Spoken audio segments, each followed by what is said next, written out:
혹시 당신도 깊은 밤 잠자리에 누워서도 마음이 편치 않을 때가 있습니까? 하루 종일 바쁘게 살아오다가 조용해진 밤이 되면 문득 떠오르는 생각들이 있지 않습니까? 오늘 내가 한 말, 내가 한 행동, 내가 품었던 마음들을 돌아보며 과연 하나님께서 기뻐하셨을까 하는 의문이 들 때가 있을 것입니다. 50년, 60년, 70년을 살아오면서 우리는 참으로 많은 일들을 경험했습니다. 기쁜 일도 있었고 슬픈 일도 있었습니다. 하지만 가장 마음을 무겁게 하는 것은 바로 우리가 지어온 크고 작은 죄들이 아닐까요?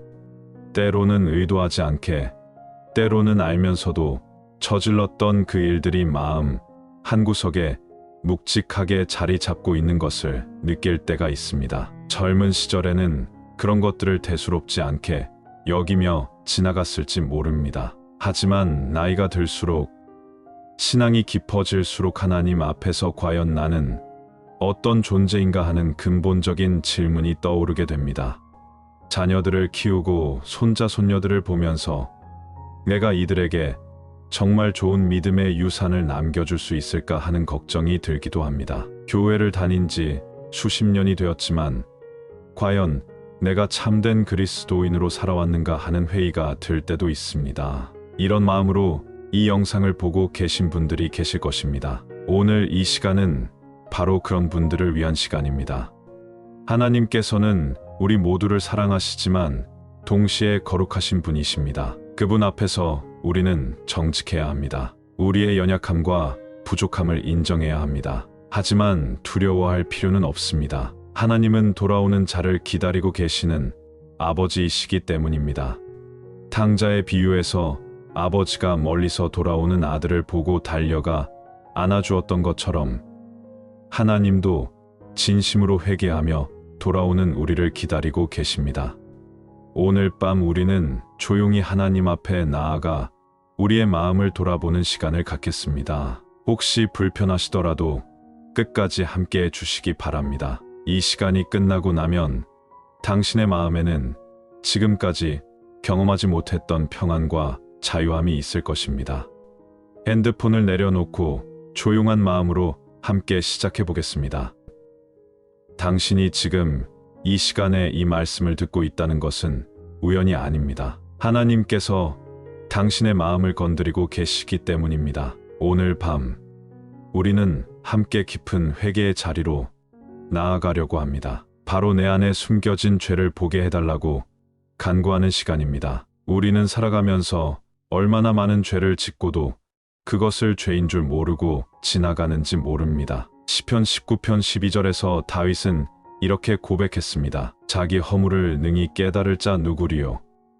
나를 숨은 허물에서 벗어나게 하소서라고 말입니다. 다윗조차도 자신의 숨은 죄를 깨닫지 못했다고 고백하고 있습니다. 하물며 우리는 어떠하겠습니까? 우리의 마음은 모든 것보다 거짓되고 심히 부패한지라 누가 능히 이를 알리오라고 예레미야 17장 9절에서 말씀하고 있습니다. 우리 스스로는 우리 마음의 깊은 곳까지 알 수 없습니다. 그래서 우리에게는 하나님의 말씀이 필요합니다. 히브리서 4장 12절은 이렇게 선포합니다. 하나님의 말씀은 살아있고 활력이 있어 좌우의 날선 어떤 것보다도 예리하여 혼과 영과 및 관절과 골수를 찔러 쪼개기까지 하며 또 마음의 생각과 뜻을 판단하나니라고 말씀합니다. 하나님의 말씀만이 우리 마음 깊은 곳까지 들어가서 우리가 보지 못하는 죄를 드러내실 수 있습니다. 당신은 지금까지 얼마나 많은 죄를 죄인 줄 모르고 살아왔습니까?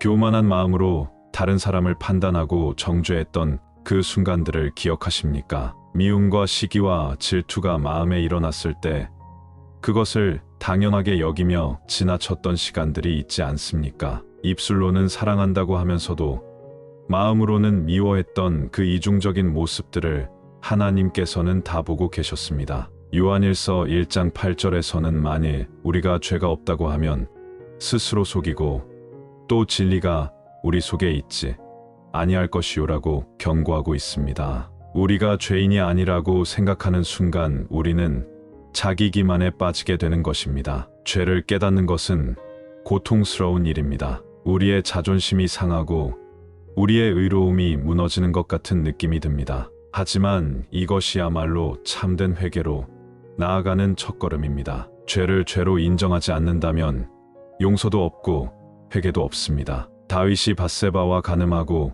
우리아를 죽게 했을 때 처음에는 자신의 죄를 깨닫지 못했습니다. 하지만 나단 선지자가 와서 당신이 그 사람이라고 지적했을 때 비로소 다윗은 자신의 죄를 깨달았습니다. 그때 다윗이 드린 기도가 바로 시편 51편입니다. 하나님이여 주의 인자를 따라 나를 긍휼히 여기시며 주의 많은 자비를 따라 내 죄과를 지워 주소서라고 간구했습니다. 우리도 이와 같은 마음으로 하나님 앞에 나아가야 합니다. 성령님께서 우리의 마음을 비춰주셔서 우리가 보지 못했던 죄들을 드러내 주시기를 간구해야 합니다. 하나님 아버지, 지금 이 시간 당신 앞에 나아가는 저희의 마음을 아시옵니다. 얼마나 무감각하게 살아왔는지, 얼마나 많은 죄를 죄인 줄도 모르고 지나쳤는지 깨닫게 하여 주옵소서. 우리는 참으로 연약한 존재입니다. 예레미야 17장에서 말씀하신 대로 우리의 마음은 모든 것보다 거짓되고 심히 부패하여 누가 능히 이를 알 수 있겠습니까? 주님, 우리 스스로는 우리의 참모습을 볼 수 없습니다. 세상의 기준에 맞춰 살다 보니 작은 거짓말쯤이야, 작은 시기쯤이야, 작은 교만쯤이야 하며 넘어가고 있었습니다. 하지만 당신의 눈에는 작은 죄도 큰 죄도 모두 똑같이 죄라는 것을 압니다. 야고보서에서 말씀하신 것처럼 온 율법을 지키다가 그 하나를 범하면 모두 범한 자가 되는 것을 알고 있습니다. 주여, 용서하옵소서. 얼마나 많은 순간들을 당신을 의식하지 않고 살았는지 모릅니다. 아침에 눈을 뜨면서부터 밤에 잠들 때까지 나 중심으로 생각하고 나 중심으로 판단하며 살았습니다. 다른 사람이 나보다 잘 되는 것을 보면서 마음속으로 시기했고 누군가 나를 무시하는 것 같으면 분노했으며 내 뜻대로 되지 않으면 하나님까지도 원망했습니다. 이 모든 것들이 죄였다는 것을 이제야 깨닫습니다. 마태복음에서 예수님께서 말씀하신 것처럼 형제에게 노하는 것도 살인이요, 음욕을 품는 것도 간음이라는 말씀이 얼마나 무서운 말씀인지 이제야 이해합니다. 그렇다면 우리 중에 죄인이 아닌 사람이 어디 있겠습니까? 로마서 3장에서 선포하신 대로 모든 사람이 죄를 범하였음에 하나님의 영광에 이르지 못하는 것이 현실입니다. 주님, 저는 지금까지 제 자신을 너무 좋게 보려고 했습니다. 다른 사람과 비교하면서 나는 저 사람보다는 낫다고 생각하며 스스로를 위로했습니다. 누가복음에 나오는 바리새인처럼 하나님께 감사한다고 하면서도 속으로는 내가 다른 사람들과 같지 않다고 교만해했습니다. 하지만 세리의 기도야말로 진정한 기도였음을 깨닫습니다. 하나님이여 불쌍히 여기옵소서, 나는 죄인이로소이다라는 그 고백이 얼마나 정직한 고백이었는지 이제야 압니다. 주여, 제가 얼마나 위선적으로 살았는지 돌아보게 됩니다. 입으로는 사랑한다고 하면서 마음으로는 미워했고 겉으로는 겸손한 척하면서 속으로는 교만했으며 남들 앞에서는 경건한 척하면서 혼자 있을 때는 전혀 다른 모습이었습니다. 이런 이중적인 삶이 얼마나 하나님을 슬프게 했을지 생각하니 마음이 찢어집니다. 시편 19편에서 다윗이 고백한 것처럼 자기 허물을 능히 깨달을 자가 누구입니까? 숨은 허물에서 벗어나게 해달라고 간구한 다윗의 마음이 이제야 이해됩니다. 우리에게는 하나님의 말씀이라는 거울이 필요합니다. 이브리서에서 말씀하신 것처럼 하나님의 말씀은 살아있고 활력이 있어 좌우의 날선 어떤 것보다도 예리하여 마음의 생각과 뜻을 판단하시는 분이십니다. 하나님 아버지, 당신의 말씀 앞에 서면 저는 얼마나 부족한 존재인지 깨닫게 됩니다. 고린도전서 13장의 사랑에 대한 말씀을 읽을 때마다 제 마음이 찔립니다. 사랑은 오래 참는다고 하셨는데 저는 조금만 기다려도 짜증을 냈습니다. 사랑은 시기하지 않는다고 하셨는데 저는 다른 사람의 성공을 보며 마음이 쓰렸습니다. 사랑은 교만하지 않는다고 하셨는데 저는 제 자신을 높이려고 애썼습니다. 주여, 이 말씀 앞에서 저는 사랑과 얼마나 거리가 먼 삶을 살아왔는지 깨닫습니다. 용서해 주옵소서. 성령님, 지금 이 시간 저희 마음을 비춰 주옵소서. 요한복음에서 예수님께서 약속하신 대로 성령이 오시면 죄에 대하여 세상을 책망하신다고 하셨습니다. 지금 제 마음 깊은 곳까지 들어가셔서 제가 보지 못하는 죄들을 하나하나 드러내 주옵소서. 제가 무시하고 넘어갔던 것들, 당연하다고 여겼던 것들, 별것 아니라고 생각했던 것들 중에서 하나님을 슬프게 했던 모든 것들을 보게 해 주옵소서. 주님, 저는 지금까지 너무 자기 중심적으로 살았습니다. 제 편의대로 해석하고 제 유익을 위해 행동했습니다. 누군가 저를 칭찬하면 기뻐했지만 비판하면 화를 냈습니다. 제가 원하는 것은 하나님께 간절히 구했지만 하나님이 원하시는 것은 외면했습니다. 이것이 바로 죄였습니다. 하나님보다 자기를 더 사랑하는 것, 이것이 모든 죄의 뿌리였습니다. 얼마나 많은 밤을 원망과 불평으로 보냈는지 모릅니다. 하나님의 계획을 의심하고 하나님의 사랑을 불신했습니다. 왜 나에게만 이런 일이 일어나는가? 왜 하나님은 내 기도를 들어주지 않으시는가 하며 하나님을 향해 불만을 쏟아냈습니다. 지금 생각해보니 이 모든 것이 하나님을 신뢰하지 못하는 불신의 죄였습니다. 주여, 제가 얼마나 많은 사람들에게 상처를 주었는지 돌아보게 됩니다. 날카로운 말로 상대방의 마음에 상처를 내고도 별일 아니라고 여겼습니다. 제 감정이 상했다는 이유로 차가운 침묵으로 상대방을 괴롭혔습니다. 용서해달라고 먼저 말하기보다는 상대방이 먼저 사과하기를 기다렸습니다. 에베소서에서 말씀하신 것처럼 분을 내어도 죄를 짓지 말고 해가 지도록 분을 품지 말라고 하셨는데 저는 며칠씩, 때로는 몇 달씩 분을 품고 살았습니다. 이것이 성령님을 근심하게 하는 일이었다는 것을 이제야 깨닫습니다.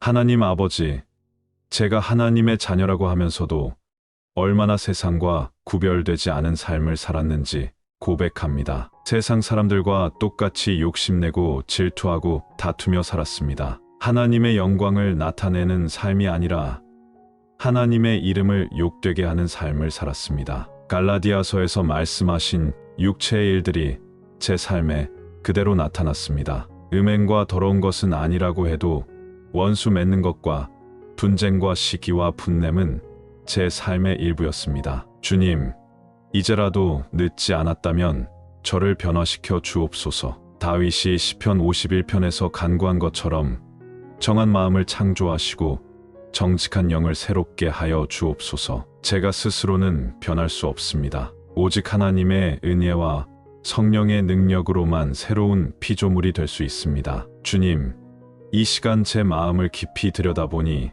얼마나 많은 가면을 쓰고 살았는지 보게 됩니다. 사람들 앞에서는 괜찮은 척했지만 혼자 있을 때는 원망과 불평으로 가득했습니다. 교회에서는 찬양하며 기뻐하는 척했지만 집에 돌아가면 가족들에게 짜증을 내고 화를 냈습니다. 이런 이중적인 모습이야말로 위선의 죄였습니다. 마태복음에서 예수님께서 바리새인들을 향해 회칠한 무덤 같다고 하신 말씀이 바로 저를 두고 하신 말씀 같습니다. 겉으로는 아름다워 보이지만 속은 썩은 뼈와 더러운 것들로 가득한 모습이었습니다. 주여, 용서해 주옵소서. 하나님 아버지, 제가 얼마나 많은 기회를 놓쳤는지 깨닫게 됩니다. 성령님께서 제 마음을 찔러 회개하라고 말씀하셨을 때 그 음성을 무시했습니다. 양심이 불편해서 뭔가 잘못되었다는 것을 알면서도 계속 그 길로 나아갔습니다.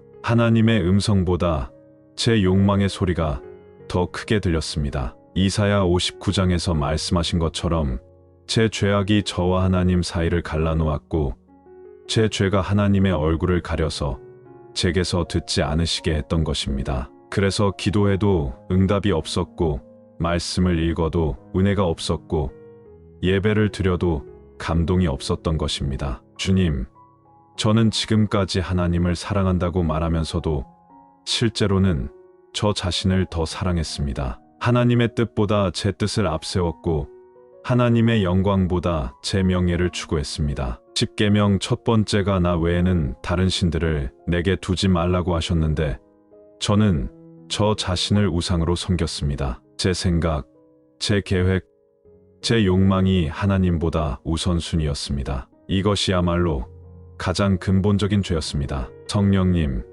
지금 이 순간 제 마음 깊은 곳에 있는 교만의 뿌리를 뽑아 주옵소서. 저는 다른 사람들보다 낫다고 생각하며 살았습니다. 남을 판단하고 정죄하며 마치 제가 의로운 재판관인 것처럼 행동했습니다. 로마서에서 말씀하신 것처럼 남을 판단하는 자여, 내가 무엇이든지 변명할 수 없나니 남을 판단하는 것으로 내가 너를 정죄함이니 판단하는 내가 같은 일을 행함이니라고 하신 말씀이 제게 적용됩니다. 제가 남을 비판했던 바로 그 죄를 저도 똑같이 범하고 있었던 것입니다. 주여, 제가 얼마나 자비 없는 사람이었는지 고백합니다. 다른 사람의 작은 잘못은 크게 부풀려서 이야기했지만 제 큰 잘못은 축소하거나 숨기려 했습니다. 마태복음에서 말씀하신 대로 형제의 눈 속에 있는 티는 보면서 내 눈 속에 있는 들보는 깨닫지 못하는 위선자였습니다. 얼마나 많은 사람들이 제 때문에 상처받았을지 생각하니 마음이 아픕니다. 하나님 아버지, 제가 시간을 얼마나 헛되이 보냈는지도 고백합니다. 에베소서에서 세월을 아끼라고 하셨는데 저는 무의미한 일들에 시간을 낭비했습니다. 하나님과 교제하는 시간보다 세상 오락에 더 많은 시간을 투자했습니다. 말씀 묵상하는 시간보다 SNS 보는 시간이 더 많았습니다. 기도하는 시간보다 걱정하는 시간이 더 많았습니다. 이 모든 것이 청지기 직분을 제대로 감당하지 못한 죄였습니다. 주님, 제가 물질에 대해서도 얼마나 잘못된 태도를 가졌는지 돌아보게 됩니다. 하나님께서 주신 것들을 제 것인 양 여기며 살았습니다. 11조도 억지로 드렸고 헌금도 마지못해 드렸습니다. 베풀기보다는 받기를 더 좋아했고 나누기보다는 쌓기를 더 좋아했습니다. 디모데전서에서 돈을 사랑함이 일만 악의 뿌리라고 하셨는데 저도 그 뿌리에서 자유롭지 못했습니다. 하나님 아버지, 이제 제가 얼마나 많은 관계에서 사랑을 실패했는지 고백하게 됩니다. 가족들에게 가장 못된 모습을 보였습니다. 밖에서는 친절하고 온화한 척했지만 집에서는 짜증내고 화내며 가장 가까운 사람들을 가장 힘들게 했습니다. 부모님께 불순종했고 배우자에게 이기적이었으며 자녀들에게는 조급함과 분노를 쏟아냈습니다. 고린도전서 13장에서 말씀하신 사랑의 모습과는 정반대의 삶을 살았습니다. 사랑은 오래 참는다고 하셨는데 저는 참지 못했고 사랑은 온유하다고 하셨는데 저는 거칠었으며 사랑은 자기의 유익을 구하지 않는다고 하셨는데 저는 항상 제 유익만 추구했습니다. 주님, 용서해 주옵소서. 성령님, 제가 하나님의 교회에서도 얼마나 많은 죄를 범했는지 보게 해 주옵소서. 다른 성도들을 비판하고 판단하며 사랑하지 못했습니다. 목사님의 설교도 제 기준으로 평가했고 찬양팀의 실수도 못마땅해 했습니다. 교회 일도 제 뜻대로 되지 않으면 불평했고 섬기는 일도 억지로 했습니다. 하나님의 몸인 교회를 사랑하지 못하고 오히려 상처를 주는 존재였습니다. 얼마나 많은 새신자들과 연약한 성도들이 제 때문에 실족했을지 생각하니 두렵습니다. 마태복음에서 이 작은 자 중 하나라도 실족하게 하는 자에게 화가 있다고 하신 말씀이 떠오릅니다. 하나님 아버지, 제가 세상에서 빛과 소금의 역할을 제대로 하지 못했음도 고백합니다. 마태복음에서 너희는 세상의 빛이라 하셨는데 저는 빛을 감추고 살았습니다. 불신자들 앞에서도 믿는 자다운 모습을 보이지 못했습니다. 오히려 욕심내고 거짓말하고 분노하는 모습으로 하나님의 이름을 욕되게 했습니다. 베드로전서에서 이방인 중에서 선한 행실을 가져 여의를 비방하는 자들로 하여금 너희 선한 일을 보고 하나님께 영광을 돌리게 하라고 하셨는데 저는 정반대로 살았습니다. 주님, 제가 하나님의 말씀에 대해서도 얼마나 불순종했는지 돌아보게 됩니다. 말씀을 들을 때는 은혜 받은 척했지만 실제로는 행하지 않았습니다. 야고보서에서 말씀을 행하는 자가 되고 듣기만 하여 자신을 속이는 자가 되지 말라고 하셨는데 저는 평생 말씀을 듣기만 하고 행하지 않는 자였습니다. 용서하라고 하셨지만 용서하지 않았고 사랑하라고 하셨지만 사랑하지 않았으며 섬기라고 하셨지만 섬기지 않았습니다. 성령님, 지금 이 시간 저의 과거를 돌아보니 얼마나 많은 기회를 놓쳤는지 후회됩니다. 하나님께서 저를 통해 선한 일을 하려고 하셨을 때 제가 순종하지 않았습니다. 누군가를 도우라고 마음에 감동을 주셨을 때 외면했고 전도할 기회를 주셨을 때 두려워했으며 헌신하라고 부르셨을 때 핑계를 댔습니다. 요나처럼 하나님의 명령을 피해 다른 곳으로 도망갔던 적이 얼마나 많았는지 모릅니다. 하나님 아버지, 이제 저는 더 이상 숨길 수도 없고 변명할 수도 없습니다. 제가 죄인 중에 괴수라는 바울의 고백이 바로 제 고백이 되었습니다. 다윗이 시편에서 고백한 것처럼 제가 죄악 중에서 출생하였고 모친이 죄 중에서 저를 잉태하였다는 것을 인정합니다. 저는 본성적으로 죄인이며 하나님 없이는 한순간도 의롭게 살 수 없는 존재입니다. 주님, 그럼에도 불구하고 저를 포기하지 않으시고 이 시간까지 인도해 주심에 감사드립니다. 제가 죄를 깨닫게 해주시는 것도 은혜요. 회개할 마음을 주시는 것도 은혜입니다. 하나님 아버지, 이 깊은 밤 당신 앞에 모든 것을 내려놓고 서니 제가 얼마나 당신의 사랑을 받을 자격이 없는 존재인지 깨닫습니다. 그러나 동시에 당신의 사랑이 얼마나 크고 깊은지도 깨닫게 됩니다. 요한일서에서 만일 우리가 우리 죄를 자백하면 그는 미쁘시고 의로우사 우리 죄를 사하시며 우리를 모든 불의에서 깨끗하게 하실 것이라고 약속해 주셨습니다. 이 약속을 붙잡고 지금 당신 앞에 진실하게 고백합니다. 주님, 저는 죄인입니다. 태어날 때부터 죄인이었고 지금까지 죄 가운데 살아왔습니다. 제 힘으로는 이 죄의 굴레에서 벗어날 수 없습니다. 오직 예수 그리스도의 십자가, 보혈의 공로로만 용서받을 수 있음을 믿습니다. 로마서에서 말씀하신 것처럼 그리스도 예수 안에 있는 속량으로 말미암아 하나님의 은혜로 값 없이 의롭다 하심을 얻는다는 것을 믿습니다. 성령님, 지금 이 순간 제 마음을 새롭게 해 주옵소서. 에스겔에서 약속하신 것처럼 새 마음을 주시고 새 영을 제 속에 넣어 주시며 제 육체에서 굳은 마음을 제거하시고 부드러운 마음을 주옵소서. 제가 스스로 변화될 수 없음을 고백합니다. 오직 성령님의 능력으로만 새로운 피조물이 될 수 있습니다. 고린도후서에서 말씀하신 것처럼 누구든지 그리스도 안에 있으면 새로운 피조물이라 이전 것은 지나갔으니 보라 새 것이 되었도다 하신 그 역사가 제게도 일어나기를 간절히 소망합니다.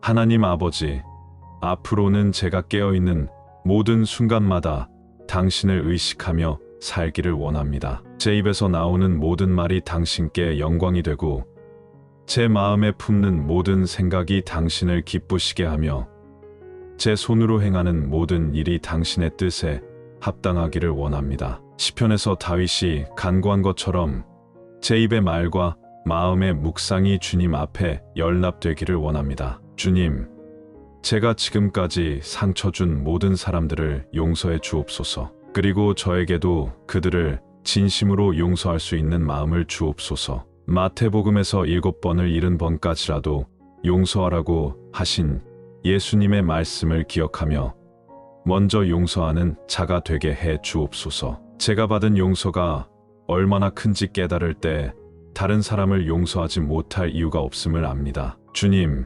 이제부터는 매일 아침 일어날 때마다 어제의 죄를 돌아보고 회개하는 시간을 갖겠습니다. 그리고 오늘 하루도 당신의 은혜 가운데 거룩하게 살 수 있도록 도움을 구하겠습니다. 밤에 잠들기 전에도 오늘 하루를 돌아보며 혹시 당신을 슬프게 한 일은 없었는지 살피며 회개하는 시간을 갖겠습니다. 다윗이 시편에서 고백한 것처럼 밤마다 눈물로 침상을 띄우며 당신과 교제하기를 원합니다. 성령님, 앞으로 제가 죄의 유혹을 받을 때마다 즉시 깨우쳐 주옵소서. 제 양심이 무뎌지지 않도록 민감하게 지켜주시고 작은 죄라도 그냥 넘어가지 않도록 도와주옵소서. 고린도전서에서 시험을 당할 즈음에 피할 길을 내시사 능히 감당하게 하신다고 약속해 주셨으니 그 약속을 믿고 의지합니다.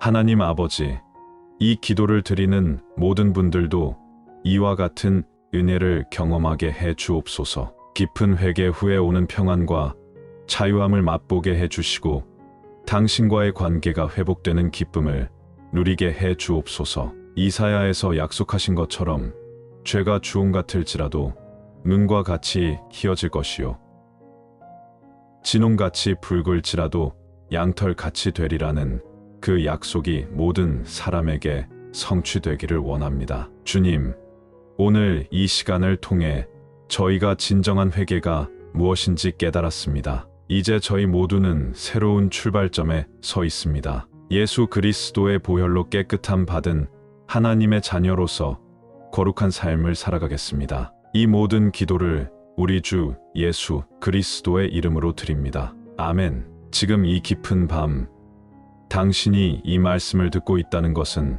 하나님께서 당신의 마음을 만지고 계시기 때문입니다. 첫 번째 시간을 통해 우리는 우리 안에 숨겨진 죄들을 보게 되었습니다. 이제 두 번째 시간입니다. 더 이상 숨기거나 변명할 수 없는 그 지점에서 우리는 진실한 고백을 해야 합니다. 누가복음 18장에 나오는 세리의 이야기를 기억하십니까? 그는 멀리 서서 감히 눈을 들어 하늘을 우러러보지도 못하고 가슴을 치며 단 한마디로 기도했습니다. 하나님이여 불쌍히 여기옵소서. 나는 죄인이로소이다. 이 기도가 얼마나 짧은지 보십시오. 하지만 예수님께서는 이 사람이 의롭다 하심을 받고 집에 내려갔다고 말씀하셨습니다. 반면 바리새인은 길게 기도했지만 자신이 얼마나 의로운지만 자랑했습니다. 하나님께 감사한다고 하면서도 실제로는 자신을 높이는 기도였습니다. 우리는 어떤 기도를 드리고 있습니까? 세리의 기도입니까?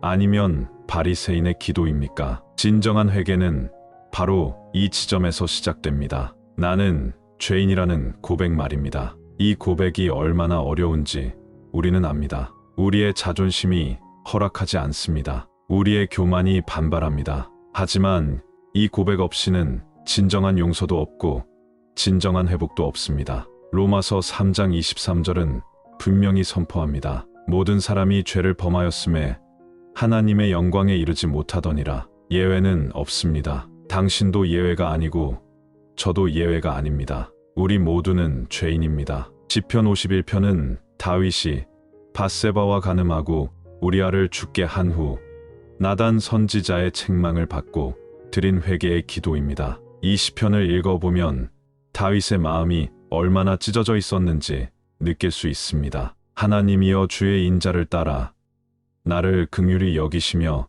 주의 많은 자비를 따라 내 죄과를 지워 주소서. 나를 깨끗이 씻기사 내가 눈보다 희게 하소서. 나의 죄악을 말갛게 씻기시고 나의 죄를 깨끗이 제하소서. 이것이 진정한 회개자의 기도입니다. 자신의 잘못을 변명하지 않고 다른 사람 탓으로 돌리지 않으며 오직 하나님의 긍휼과 자비만을 바라보는 기도입니다. 우리도 이와 같은 마음으로 하나님 앞에 나아가야 합니다. 당신은 지금 어떤 마음입니까? 혹시 아직도 자신을 변호하고 있지는 않습니까? 혹시 다른 사람과 비교하며 나는 저 사람보다는 낫다고 생각하고 있지는 않습니까? 그렇다면 아직 진정한 회개의 자리에 이르지 못한 것입니다. 진정한 회개는 모든 변명을 내려놓는 것에서 시작됩니다. 모든 자기 합리화를 포기하는 것에서 시작됩니다. 이사야 1장 18절에서 하나님은 이렇게 약속하셨습니다.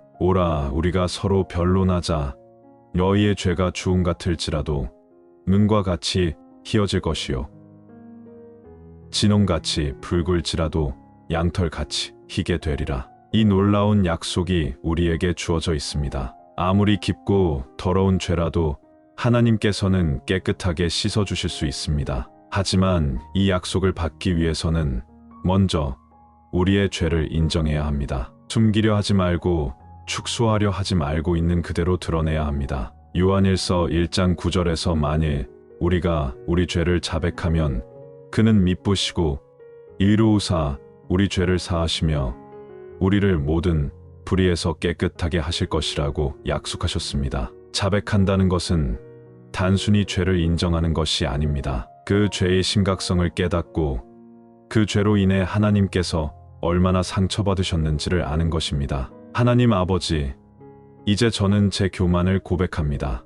얼마나 많은 순간들을 제 자신을 높이며 살았는지 모릅니다. 제가 가진 재능도, 제가 이룬 성취도, 제가 받은 인정도 모두 하나님의 은혜였는데 마치 제 능력인 양 자랑했습니다. 다른 사람들을 무시하고 깔보며 제가 우월하다고 생각했습니다. 잠언에서 교만은 패망의 선봉이라고 하셨는데 저는 그 경고를 무시했습니다. 야고보서에서 하나님이 교만한 자를 물리치시고 겸손한 자에게 은혜를 주신다고 하셨는데 제가 왜 은혜를 경험하지 못했는지 이제야 깨닫습니다. 주님, 용서해 주옵소서. 제 안에 있는 음란한 마음도 고백합니다. 겉으로는 깨끗한 척했지만 마음으로는 얼마나 더러운 생각들을 품고 살았는지 모릅니다. 눈으로 보는 것들, 마음으로 상상하는 것들이 모두 하나님을 슬프게 하는 일들이었습니다. 마태복음에서 예수님께서 마음으로 음욕을 품는 것도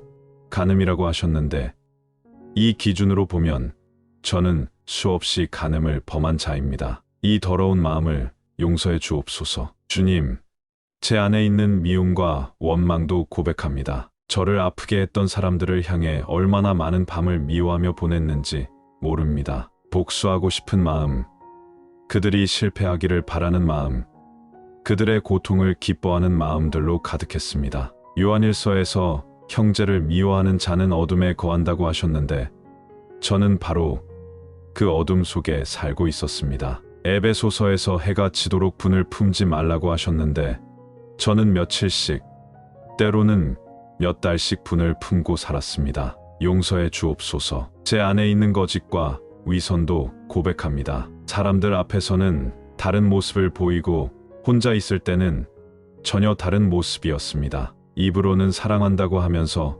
마음으로는 미워했고 겉으로는 겸손한 척하면서 속으로는 교만했습니다. 마태복음에서 예수님께서 바리새인들을 향해 회칠한 무덤 같다고 하셨는데 바로 제 모습이었습니다. 겉은 아름다워 보이지만 속은 썩은 뼈와 더러운 것들로 가득한 모습이었습니다. 주님, 제 안에 있는 탐욕도 고백합니다. 하나님보다 돈을 더 사랑했고 영원한 것보다 세상의 것들을 더 추구했습니다. 디모데전서에서 돈을 사랑함이 일만 악의 뿌리라고 하셨는데 그 뿌리가 제 마음 깊이 박혀 있었습니다. 만족할 줄 모르고 항상 더 많은 것을 원했습니다. 하나님께서 주신 것에 감사하기보다는 없는 것에 대해 불평했습니다. 이 탐욕의 마음을 용서해 주옵소서. 주님, 제가 시간을 얼마나 헛되이 보냈는지도 고백합니다. 에베소서에서 세월을 아끼라고 하셨는데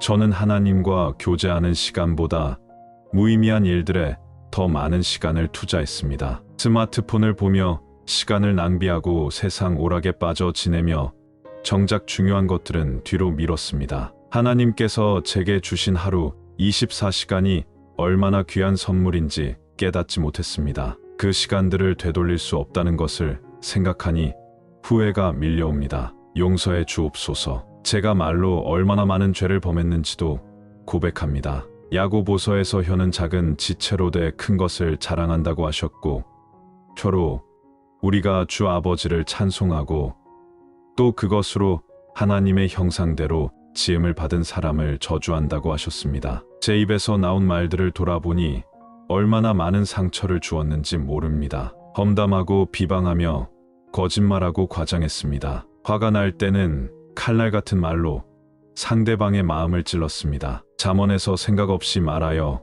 칼로 찌름 같이 하는 자가 있으나 지혜로운 자의 혀는 양약 같다고 하셨는데 제 혀는 양약이 아니라 독이었습니다. 주여, 용서해 주옵소서. 제가 부모님께 얼마나 불효했는지도 깊이 뉘우칩니다. 십계명에서 내 부모를 공경하라 그리하면 예 하나님 여호와가 내게 준 땅에서 내 생명이 길리라고 하셨는데 저는 그 계명을 어겼습니다. 어릴 때는 순종하지 않았고 커서는 무관심했습니다. 부모님의 마음을 헤아리기보다는 제 편의만 생각했습니다. 에베소서에서 자녀들아 주 안에서 너희 부모에게 순종하라 이것이 옳으니라고 하셨는데 얼마나 많은 순간들을 불순종으로 보냈는지 모릅니다. 이제라도 늦지 않았다면 효도할 수 있는 기회를 주옵소서. 제가 형제 자매들과의 관계에서도 얼마나 이기적이었는지 고백합니다. 고린도전서 13장에서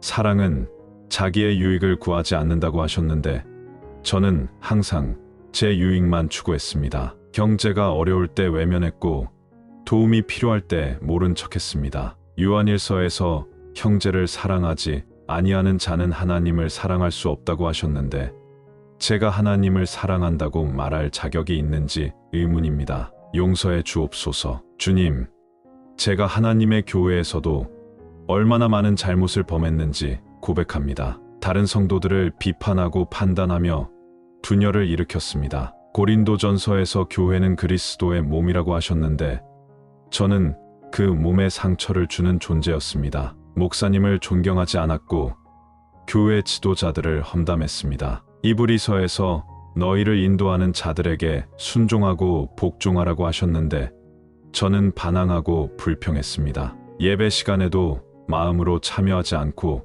형식적으로만 드렸습니다. 하나님의 집에서조차 거룩하지 못한 생각들로 가득했습니다. 용서해 주옵소서. 제가 전도와 선교에 대해서도 얼마나 무책임했는지 고백합니다. 마태복음에서 모든 민족으로 제자를 삼으라고 하신 대사명을 외면했습니다. 복음을 전할 기회가 있었지만 두려워서 침묵했고 핑계를 대며 피했습니다. 로마서에서 복음을 부끄러워하지 않는다고 바울이 고백했는데 저는 복음을 부끄러워했습니다. 얼마나 많은 영혼들이 제 침묵 때문에 복음을 듣지 못했을지 생각하니 마음이 아픕니다. 성령님, 제가 당신의 음성을 얼마나 많이 무시했는지도 고백합니다. 양심이 불편해서 그만하라고 속삭이셨을 때 그 음성을 외면했습니다. 기도하라고, 말씀을 읽으라고, 회개하라고 재촉하셨을 때 귀를 막고 살았습니다. 에베소서에서 하나님의 성령을 근심하게 하지 말라고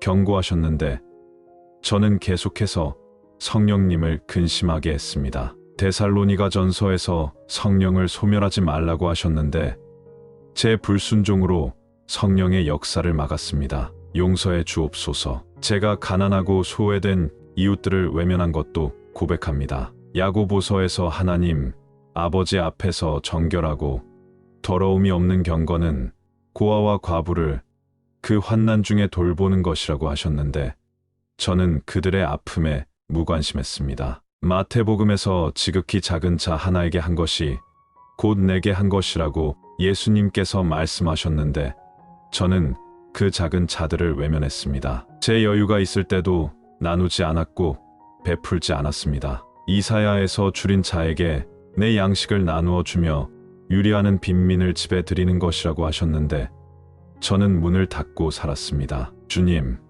용서해 주옵소서. 제가 환경을 파괴하고 하나님의 창조 질서를 무시한 것도 죄였습니다. 창세기에서 하나님께서 인간에게 땅을 다스리고 정복하라고 하셨을 때 그것은 파괴하라는 뜻이 아니라 보살피고 관리하라는 뜻이었습니다. 하지만 저는 무분별하게 소비하고 낭비하며 자연을 훼손했습니다. 로마서에서 모든 피조물이 하나님의 아들들이 나타나기를 간절히 기다린다고 하셨는데 저는 그 피조물들을 아프게 했습니다. 주님, 제가 건강을 소홀히 한 것도 고백합니다. 고린도전서에서 너희 몸은 너희가 하나님께로부터 받은 바 너희 가운데 계신 성령의 전인 줄을 알지 못하느냐고 하셨는데 저는 그 성전을 더럽혔습니다. 술과 담배로, 폭식과 무절제로 하나님께서 주신 몸을 망가뜨렸습니다. 밤늦게까지 불필요한 일로 잠을 미루며 하나님께서 주신 휴식의 리듬을 깨뜨렸습니다. 이 몸이 제 것이 아니라 하나님의 것임을 잊고 살았습니다. 용서해 주옵소서. 주님, 제가 재능을 묻어둔 것도 회개합니다. 마태복음의 달란트 비유에서 한 달란트 받은 종이 그것을 땅에 묻어둔 것처럼 저도 하나님께서 주신 은사들을 사용하지 않고 숨겨두었습니다. 하나님께 영광 돌리는 일에 사용해야 할 재능들을 세상적인 목적으로만 사용했습니다. 베드로전서에서 각각 은사를 받은 대로 하나님의 여러 가지 은혜를 맡은 선한 청지기 같이 서로 봉사하라고 하셨는데 저는 청지기의 역할을 제대로 감당하지 못했습니다. 제가 정치와 사회 문제에 대해서도 얼마나 무관심했는지 돌아봅니다. 크리스천으로서 세상의 빛과 소금이 되어야 했는데 저는 침묵하고 외면했습니다. 불의를 보고도 모른 척했고 약자가 억압받는 것을 보고도 방관했습니다. 미가서에서 공의를 행하며 인자를 사랑하며 겸손히 내 하나님과 함께 행하는 것이라고 하셨는데 저는 그 중 어느 것도 제대로 행하지 못했습니다. 하나님의 정의에 관심을 갖지 않았고 하나님의 마음을 알려고 하지 않았습니다. 주님, 제가 지식과 배움에 대해서도 얼마나 잘못된 태도를 가졌는지 고백합니다. 하나님을 경외하는 것이 지혜의 근본이라고 잠언에서 말씀하셨는데 저는 하나님 없는 지식을 추구했습니다. 세상의 학문만을 높이고 하나님의 말씀은 무시했습니다. 고린도전서에서 지식은 교만하게 하며 사랑은 덕을 세운다고 하셨는데 저는 지식으로 교만해져서 다른 사람들을 무시했습니다. 배울수록 겸손해져야 했는데 오히려 더 교만해졌습니다. 골로새서에서 그리스도 안에는 지혜와 지식의 모든 보화가 감추어져 있다고 하셨는데 저는 그리스도 밖에서 지혜를 찾으려 했습니다. 용서해 주옵소서. 제가 문화와 예술을 대하는 태도도 잘못되었습니다. 하나님께서는 아름다움의 창조주이시고 예술의 근원이신데 저는 하나님을 배제한 문화만을 즐겼습니다. 음악을 들을 때도, 영화를 볼 때도, 책을 읽을 때도 하나님의 마음에 합한 것인지 분별하지 않았습니다. 빌립보서에서 무엇에든지 참되며 무엇에든지 경건하며 무엇에든지 오르며 무엇에든지 정결하며 무엇에든지 사랑받을 만하며 무엇에든지 칭찬받을 만한 것이 있거든 이것들을 생각하라고 하셨는데 저는 그 반대되는 것들로 마음을 채웠습니다. 주님, 제가 안식일을 지키지 않은 것도 고백합니다. 십계명에서 안식일을 기억하여 거룩히 지키라고 하셨는데 저는 그날을 세상 일로 채웠습니다. 하나님과 교제할 시간, 영혼이 쉴 시간을 빼앗겼습니다. 히브리서에서 안식할 때가 하나님의 백성에게 남아있다고 하셨는데 저는 그 안식을 누리지 못했습니다. 항상 바쁘다는 핑계로 하나님과의 시간을 뒤로 미뤘습니다. 마가복음에서 안식일이 사람을 위하여 있는 것이라고 예수님께서 말씀하셨는데 저는 그 귀한 선물을 거절했습니다. 제가 기도에 대해서도 얼마나 형식적이었는지 회개합니다. 마태복음에서 기도할 때 외식하는 자들과 같이 되지 말라고 하셨는데 저는 사람에게 보이려고 기도했습니다. 또한 중언부언하지 말라고 하셨는데 저는 진심 없는 말들로 기도를 채웠습니다. 야고보서에서 의인의 간구는 역사하는 힘이 크다고 하셨는데 저는 의롭지 못한 마음으로 기도했기 때문에 응답을 받지 못했습니다. 마가복음에서 기도할 때에 무엇이든지 구하는 것은 받은 줄로 믿으라고 하셨는데 저는 믿음 없이 기도했습니다. 하나님 아버지, 제가 금식에 대해서도 잘못 이해했습니다. 이사야에서 참된 금식은 악한 결박을 풀어주며 멍에의 줄을 끌어주며 압제당하는 자를 자유하게 하는 것이라고 하셨는데 저는 금식을 단순히 굶는 것으로만 생각했습니다. 마태복음에서 금식할 때 외식하는 자들과 같이 슬픈 기색을 보이지 말라고 하셨는데 저는 금식하는 것을 자랑하려 했습니다. 진정한 금식의 의미를 깨닫지 못하고 형식만 따랐습니다. 주님, 제가 찬양과 예배에 대해서도 마음이 없었음을 고백합니다. 요한복음에서 하나님은 영이시니 예배하는 자가 영과 진리로 예배할지니라고 하셨는데 저는 입술로만 찬양하고 마음은 다른 곳에 있었습니다. 이사야에서 이 백성이 입으로는 나를 가까이하며 입술로는 나를 공경하나 그들의 마음은 내게서 멀리 떠났다고 하신 말씀이 바로 저를 가리키는 것 같습니다. 주님, 이렇게 하나하나 제 죄를 고백하고 나니 저는 정말 죄인 중에 괴수임을 깨닫습니다. 디모데전서에서 바울이 고백한 것처럼 죄인 중에 내가 괴수라는 그 고백이 바로 제 고백입니다. 어떻게 이런 저를 하나님께서 사랑하실 수 있는지 이해할 수 없습니다. 어떻게 이런 저에게 구원의 은혜를 베푸셨는지 감사할 따름입니다. 로마서에서 우리가 아직 죄인 되었을 때 그리스도께서 우리를 위하여 죽으심으로 하나님께서 우리에 대한 자기의 사랑을 확증하셨다고 하신 말씀이 새롭게 다가옵니다. 하나님 아버지, 저는 이제 더 이상 제 의로움을 자랑할 수 없습니다. 이사야에서 우리의 의는 다 더러운 옷 같다고 하셨는데 그것이 사실임을 절감합니다. 제가 의롭다고 생각했던 모든 행위들도 사실은 하나님 앞에서는 더러운 누더기에 불과했습니다. 오직 예수 그리스도의 의로만 하나님 앞에 설 수 있음을 고백합니다. 빌립보서에서 바울이 그리스도를 얻고 그 안에서 발견되려고 한다고 고백한 것처럼 저도 오직 그리스도의 의로만 하나님 앞에 나아갑니다. 성령님, 저를 깊이 돌아보게 해주셔서 감사합니다. 요한복음에서 성령이 오시면 죄에 대하여, 의에 대하여, 심판에 대하여 세상을 책망하리라고 하신 그 약속이 제게도 이루어졌습니다. 성령님께서 저의 죄를 깨닫게 해주시지 않았다면 저는 여전히 자기 의에 빠져 살았을 것입니다. 이제 저는 다윗이 시편 51편에서 기도한 것처럼 간구합니다. 하나님이여 내 속에 정한 마음을 창조하시고 내 안에 정직한 영을 새롭게 하소서. 나를 주 앞에서 쫓아내지 마시며 주의 성령을 내게서 거두지 마소서. 주의 구원의 즐거움을 내게 회복시켜 주시고 자원하는 심령을 주사 나를 붙드소서. 이것이 지금 제가 드리는 간절한 기도입니다. 제 힘으로는 변할 수 없습니다. 오직 하나님의 은혜로만 새로워질 수 있습니다. 에스겔에서 약속하신 것처럼 새 마음을 주시고 새 영을 제 속에 넣어 주시며 제 육체에서 굳은 마음을 제거하시고 부드러운 마음을 주옵소서. 하나님 아버지, 이제 저는 예수 그리스도의 십자가 앞에 엎드립니다. 제가 지은 모든 죄가 바로 예수님을 십자가에 못 박은 못이었음을 고백합니다. 제 교만이, 제 음란이, 제 미움이, 제 거짓이, 제 탐욕이 모두 예수님의 손과 발을 뚫은 못이었습니다. 이사야 53장에서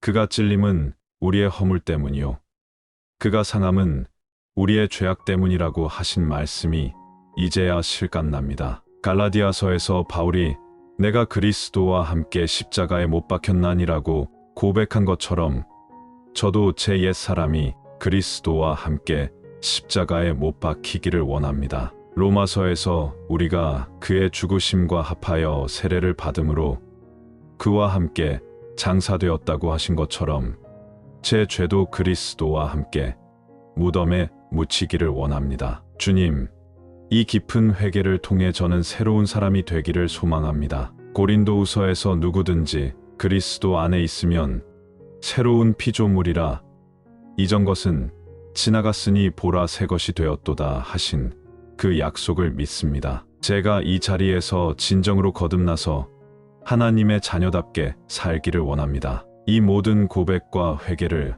예수 그리스도의 이름으로 드립니다. 아멘. 사랑하는 여러분, 우리는 지금까지 두 번의 깊은 시간을 통과해 왔습니다. 첫 번째 시간에는 우리 안에 숨겨진 죄를 발견했고, 두 번째 시간에는 그 죄들을 하나하나 고백했습니다. 이제 세 번째 시간입니다. 가장 아름답고 놀라운 시간입니다. 바로 하나님의 용서와 회복을 경험하는 시간입니다. 혹시 지금 당신의 마음이 무겁지는 않습니까? 자신의 죄를 깊이 들여다본 후에 오는 그 절망감과 정죄감을 느끼고 계시지는 않습니까? 그렇다면 정상입니다. 진정한 회개 후에는 반드시 이런 마음이 옵니다. 하지만 여기서 멈추면 안 됩니다. 이제 가장 중요한 진리를 들어야 합니다. 그럼에도 불구하고 하나님은 나를 용서하신다는 그 놀라운 진리 말입니다. 누가복음 15장에 나오는 탕자의 이야기를 기억하십니까? 그 아들은 아버지의 재산을 미리 받아서 타국으로 가서 허랑방탕하게 다 날려버렸습니다. 그리고 돼지치는 일까지 하게 되었을 때 비로소 정신을 차렸습니다. 그때 그가 한 고백이 무엇입니까? 아버지, 내가 하늘과 아버지께 죄를 지었사오니 지금부터는 아버지의 아들이라 일컬음을 감당하지 못하겠나이다. 나를 품꾼의 하나로 보소서. 그는 자신이 더 이상 아들의 자격이 없다고 생각했습니다. 하지만 아버지의 반응은 어떠했습니까? 아직도 먼 길에 있을 때에 그의 아버지가 보고 측은히 여겨 달려가 목을 안고 입을 맞추었다고 했습니다. 그리고 제일 좋은 옷을 입히고 손에 가락지를 끼우고 발에 신을 신기며 살찐 송아지를 잡아 먹고 즐기자고 했습니다. 이것이 바로 하나님의 마음입니다. 우리가 돌아오기만 하면 달려오셔서 안아주시는 분이십니다. 우리의 과거를 묻지도 않으시고 우리의 자격을 따지지도 않으십니다. 오직 돌아왔다는 그 사실만으로 기뻐하시며 환영하십니다. 요한일서 1장 9절은 이렇게 약속합니다. 만일 우리가 우리 죄를 자백하면 그는 미쁘시고 의로우사 우리 죄를 사하시며 우리를 모든 불의에서 깨끗하게 하실 것이요. 여기서 중요한 것은 조건입니다. 만일 우리가 우리 죄를 자백하면이라고 했습니다. 우리가 해야 할 일은 단 하나입니다. 죄를 자백하는 것입니다. 그러면 하나님께서 하실 일이 두 가지입니다. 사해 주시는 것과 깨끗하게 해주시는 것입니다. 사해 주신다는 것은 죄의 형벌에서 해방시켜 주신다는 뜻이고, 깨끗하게 해주신다는 것은 죄의 더러움에서 정결하게 해주신다는 뜻입니다. 이것이 완전한 용서입니다. 단순히 봐주는 것이 아니라 완전히 없던 일로 만들어 주시는 것입니다. 이사야 43장 25절에서 하나님은 이렇게 선언하십니다. 나 곧 나는 나를 위하여 예 허물을 도말하고 내 죄를 기억하지 아니하리라. 하나님께서는 우리의 죄를 기억하지 않으신다고 약속하셨습니다. 하나님께서 기억하지 않으신다는 것은 단순히 잊어버리신다는 뜻이 아닙니다. 전능하신 하나님께서 어떻게 잊을 수 있겠습니까? 이것은 의도적으로 기억하지 않으시겠다는 약속입니다. 다시는 그 죄로 우리를 정죄하지 않으시겠다는 언약입니다. 미가서 7장 19절에서는 더욱 놀라운 표현을 사용합니다. 다시 우리를 긍휼히 여기사 우리의 죄악을 발로 밟으시고 우리의 모든 죄를 깊은 바다에 던지시리라. 하나님께서는 우리의 죄를 깊은 바다에 던져버리신다고 하셨습니다. 깊은 바다에 던져진 것은 다시 찾을 수 없습니다. 영원히 사라진 것입니다. 이것이 하나님의 용서의 완전함입니다.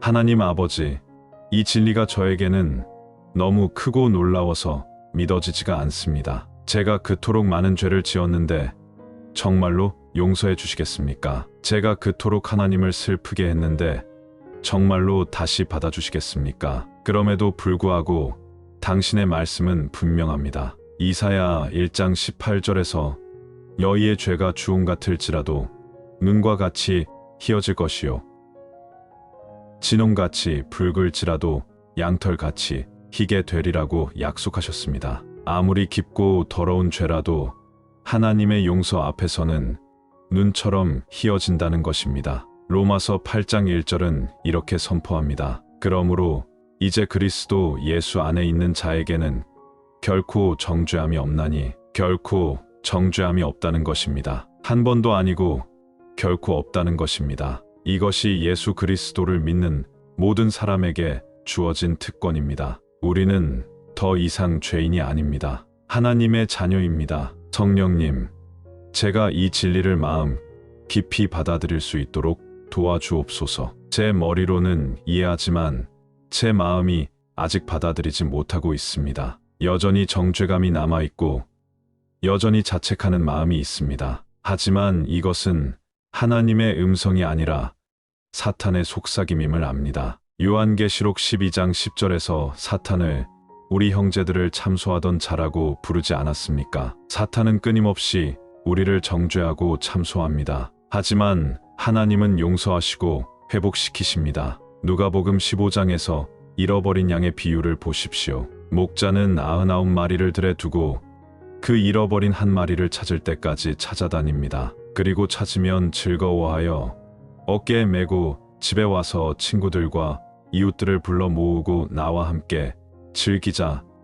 내가 잃은 양을 찾았노라고 말합니다. 하나님께서는 잃어버린 한 영혼을 위해 이렇게까지 애쓰시는 분입니다. 그리고 찾으시면 정죄하시는 것이 아니라 기뻐하시고 축하하십니다. 하나님 아버지, 저는 그 잃어버린 양이었습니다. 온갖 죄악의 가시덤불 속에서 상처투성이가 되어 있던 양이었습니다. 하지만 주님께서 저를 찾아오셨습니다. 제가 주님을 찾은 것이 아니라 주님께서 저를 찾아오셨습니다. 요한복음 15장 16절에서 너희가 나를 택한 것이 아니요 내가 너희를 택하여 세웠다고 하신 것처럼 모든 것이 주님의 은혜였습니다. 제가 회개할 수 있는 마음을 주신 것도, 제 죄를 깨닫게 해주신 것도, 용서를 간구할 수 있게 해주신 것도 모두 하나님의 은혜였습니다. 에베소서 2장 8절과 9절은 이렇게 말합니다. 너희는 그 은혜에 의하여 믿음으로 말미암아 구원을 받았으니 이것은 너희에게서 난 것이 아니요 하나님의 선물이라. 행위에서 난 것이 아니니 이는 누구든지 자랑하지 못하게 함이라. 구원은 하나님의 선물입니다. 제가 잘해서 받은 것이 아닙니다. 제가 착해서 받은 것이 아닙니다. 오직 하나님의 은혜로 받은 선물입니다. 그렇다면 이 선물을 거절할 이유가 어디 있겠습니까? 디도서 3장 4절에서 7절까지를 보면 우리 구주 하나님의 자비와 사랑하심이 나타날 때에 우리를 구원하시되 우리가 행한 바 의로운 행위로 말미암지 아니하고 오직 그의 긍휼하심을 따라 중생의 씻음과 성령의 새롭게 하심으로 하셨다고 했습니다. 하나님의 긍휼하심을 따라 구원하셨다는 것입니다. 우리의 행위와는 상관없이 오직 하나님의 자비로 구원하셨습니다. 주님, 이제 저는 제 과거를 놓아버리겠습니다. 바울이 빌립보서 3장 13절과 14절에서 고백한 것처럼 뒤에 있는 것은 잊어버리고 앞에 있는 것을 잡으려고 표대를 향하여 그리스도 예수 안에서 하나님이 이에서 부르신 부름의 상을 위하여 달려가겠습니다. 과거의 죄책감에 매여 있는 것은 하나님의 뜻이 아닙니다. 하나님께서는 제가 과거에 얽매여 있기보다는 새로운 미래를 향해 달려가기를 원하십니다. 고린도후서 5장 17절에서 누구든지 그리스도 안에 있으면 새로운 피조물이라 이전 것은 지나갔으니 보라 새 것이 되었도다고 선포하신 것처럼 저는 이제 새로운 피조물입니다. 이전의 죄악된 모습은 지나갔고 새로운 모습이 되었습니다. 성령님, 이 놀라운 진리를 제 마음 깊이 새겨 주옵소서. 제가 아직도 과거의 죄를 기억하며 자책할 때 하나님께서는 이미 그 죄를 기억하지 않으신다는 것을 깨닫게 해 주옵소서. 제가 저 자신을 용서하지 못할 때 하나님께서는 이미 저를 용서하셨다는 것을 믿게 해 주옵소서. 이브리서 10장 17절에서는 또 그들의 죄와 그들의 불법을 내가 다시 기억하지 아니하리라고 약속하셨습니다. 하나님께서 기억하지 않으시는 죄를 제가 왜 계속 기억하고 있어야 합니까? 하나님께서 용서하신 죄를 제가 왜 용서하지 못하고 있어야 합니까? 시편 103편 12절에서는 동이 서에서 먼 것 같이 우리의 죄과를 우리에게서 멀리 옮기셨다고 했습니다. 동과 서는 절대 만날 수 없는 거리입니다. 하나님께서는 우리의 죄를 그만큼 멀리 치워버리셨습니다. 이제 그 죄는 우리와 아무런 상관이 없습니다. 로마서 8장 33절과 34절에서는 누가 능히 하나님께서 택하신 자들을 고발하리요? 의롭다 하신 이는 하나님이시니 누가 정죄하리요? 죽으실 뿐 아니라 다시 살아나신 이는 그리스도 예수시니 그는 하나님 우편에 계신 자요 우리를 위하여 간구하시는 자신이라고 선포합니다. 누가 감히 하나님께서 의롭다 하신 자를 고발할 수 있겠습니까? 누가 감히 하나님께서 용서하신 자를 정죄할 수 있겠습니까? 그 누구도 할 수 없습니다. 심지어 우리 자신도 할 수 없습니다.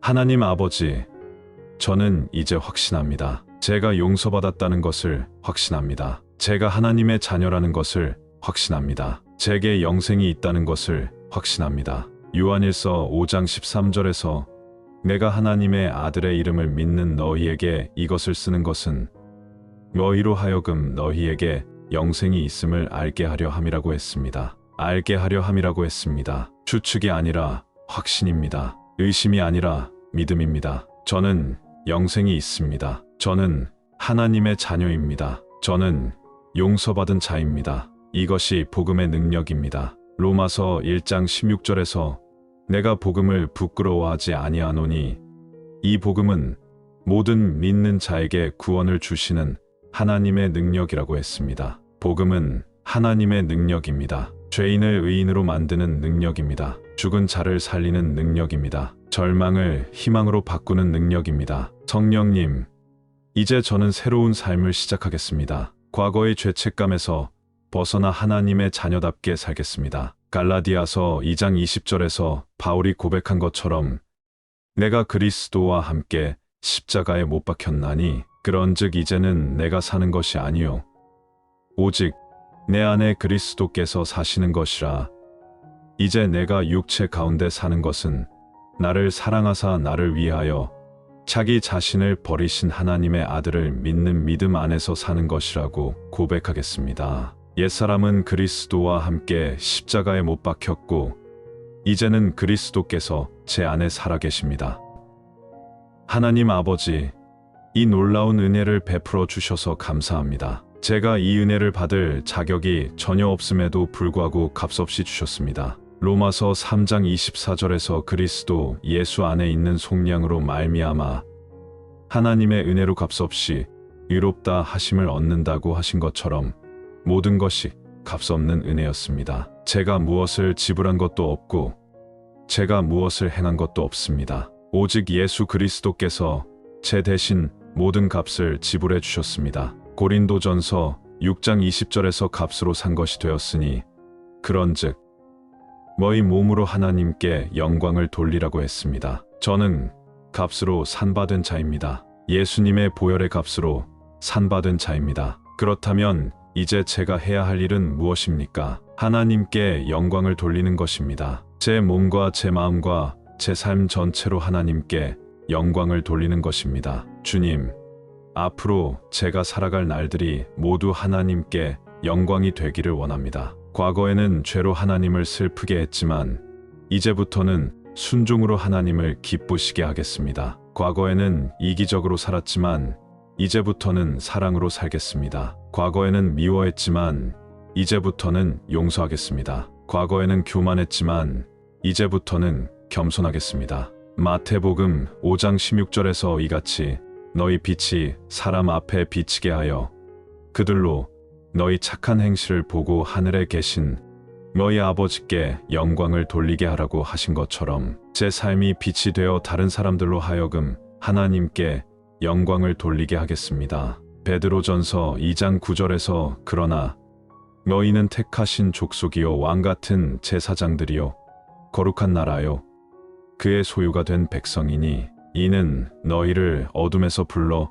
내어 그의 기이한 빛에 들어가게 하신 이의 아름다운 덕을 선포하게 하려 하심이라고 했습니다. 저는 택하신 족속입니다. 왕 같은 제사장입니다. 거룩한 나라의 백성입니다. 하나님의 소유가 된 백성입니다. 이 모든 것이 저를 어둠에서 불러내어 기이한 빛에 들어가게 하신 하나님의 아름다운 덕을 선포하게 하기 위함입니다. 저는 이제 하나님의 증인입니다. 하나님의 사랑을 증거하는 자입니다. 하나님의 용서를 선포하는 자입니다. 사도행전 1장 8절에서 오직 성령이 너희에게 임하시면 너희가 권능을 받고 예루살렘과 온 유대와 사마리아와 땅 끝까지 이르러 내 증인이 되리라고 하신 것처럼 저는 예수 그리스도의 증인이 되겠습니다. 제가 경험한 이 놀라운 은혜를 다른 사람들에게도 전하겠습니다. 성령님, 제가 이 사명을 감당할 수 있도록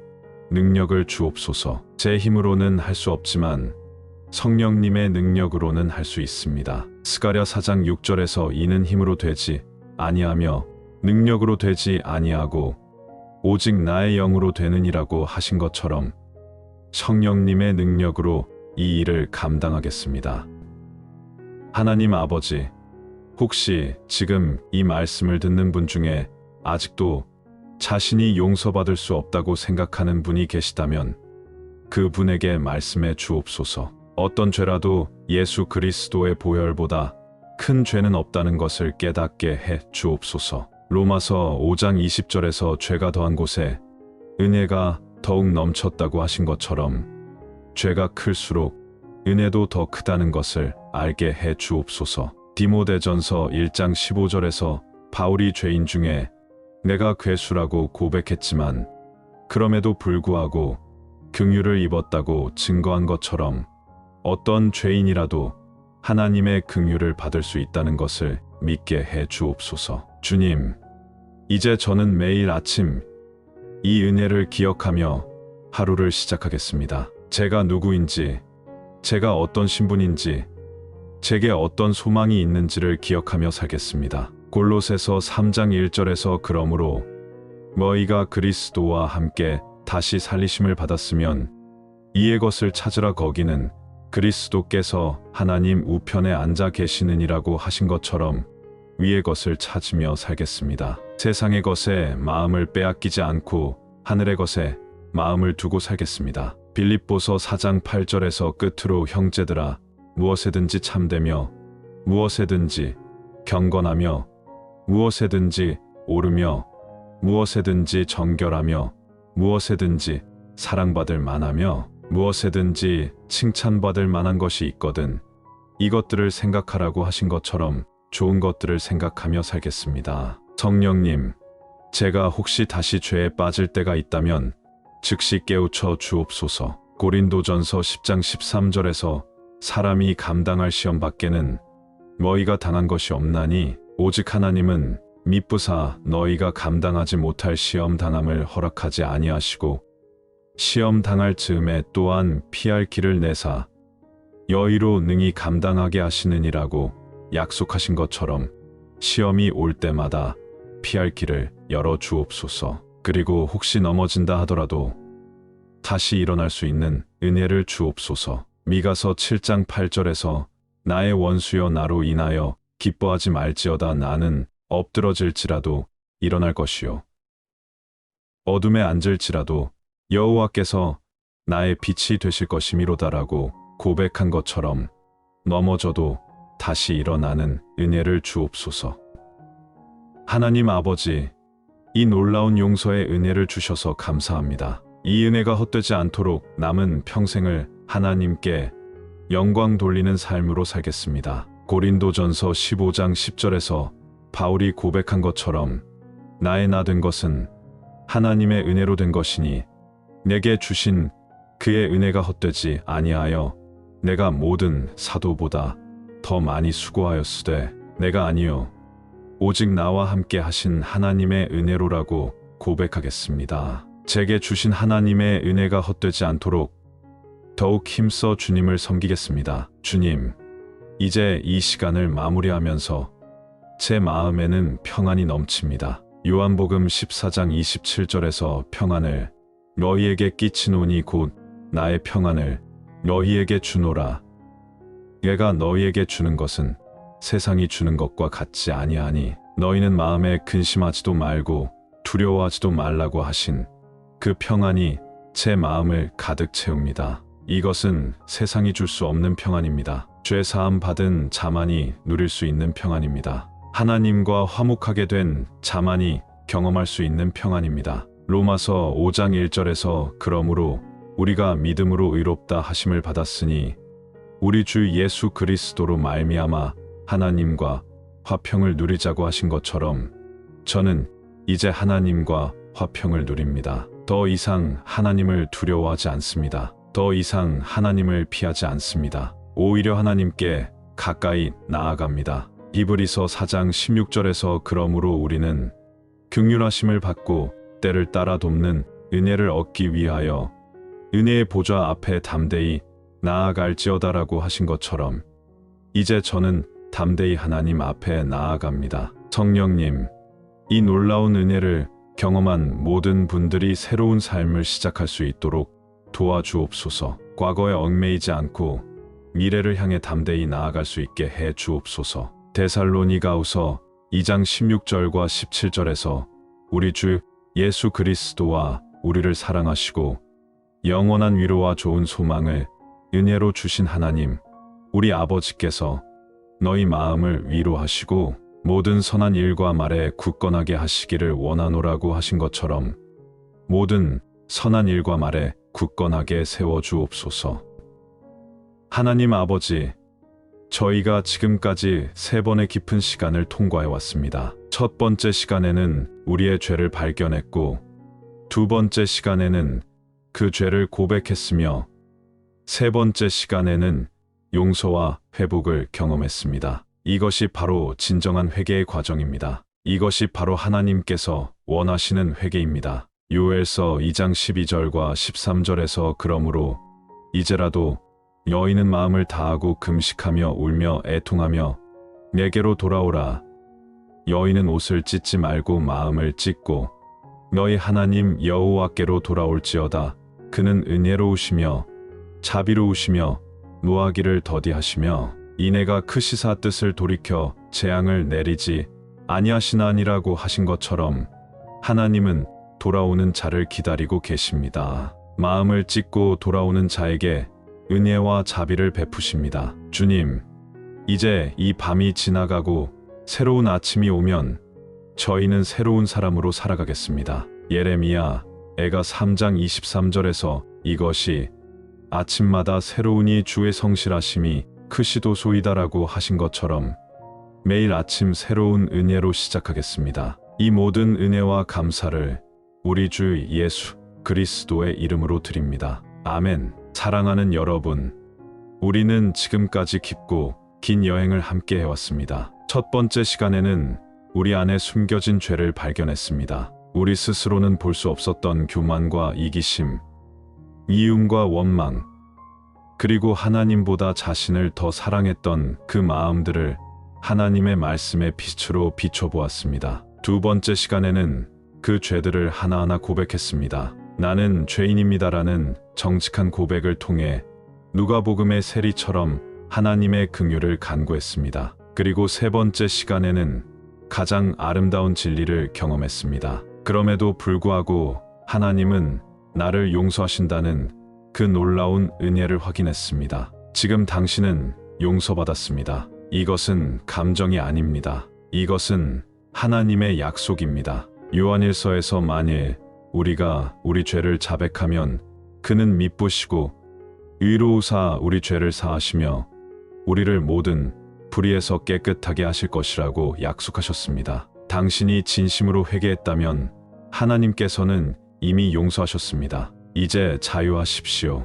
과거의 죄책감에서 자유하십시오. 하나님께서 기억하지 않으신다고 하신 죄를 당신이 왜 계속 기억하고 있어야 합니까? 하나님께서 깊은 바다에 던져버리신 죄를 당신이 왜 계속 붙들고 있어야 합니까? 이제 그 짐을 내려놓으십시오. 여러분도 이 말씀을 통해 새로운 시작을 하시기 바랍니다. 내일 아침 눈을 뜰 때 예레미야 애가의 말씀처럼 새로운 은혜로 하루를 시작하십시오. 매일 저녁 잠들기 전에는 하루를 돌아보며 혹시 하나님을 슬프게 한 일은 없었는지 살피고 즉시 회개하는 습관을 기르시기 바랍니다. 그리고 무엇보다 이 놀라운 용서의 은혜를 다른 사람들과 나누시기 바랍니다. 당신이 경험한 이 자유함과 평안을 아직 경험하지 못한 사람들에게 전해 주십시오. 용서받은 자는 용서하는 자가 되어야 합니다. 사랑받은 자는 사랑하는 자가 되어야 합니다. 이것이 하나님께서 우리를 용서하신 목적입니다. 혹시 지금도 마음이 무거운 분이 계시다면 더 이상 혼자 견디지 마십시오. 이 말씀에 동의하시는 분들은 댓글에 아멘이라고 적어주시고 특별히 기도가 필요한 부분이 있으시면 댓글로 기도 제목을 적어주십시오. 우리 모두가 함께 기도하며 서로를 격려하는 신앙 공동체가 되기를 원합니다. 마지막으로 이 말씀을 함께 기억하시기 바랍니다. 로마서 8장 1절의 말씀입니다. 그러므로 이제 그리스도 예수 안에 있는 자에게는 결코 정죄함이 없나니, 결코 정죄함이 없습니다. 이것이 당신에게 주어진 특권입니다. 이제 담대히 하나님 앞에 나아가십시오. 이제 자유롭게 하나님을 찬양하십시오. 이제 기쁨으로 하나님을 섬기십시오. 당신은 용서받은 하나님의 자녀입니다.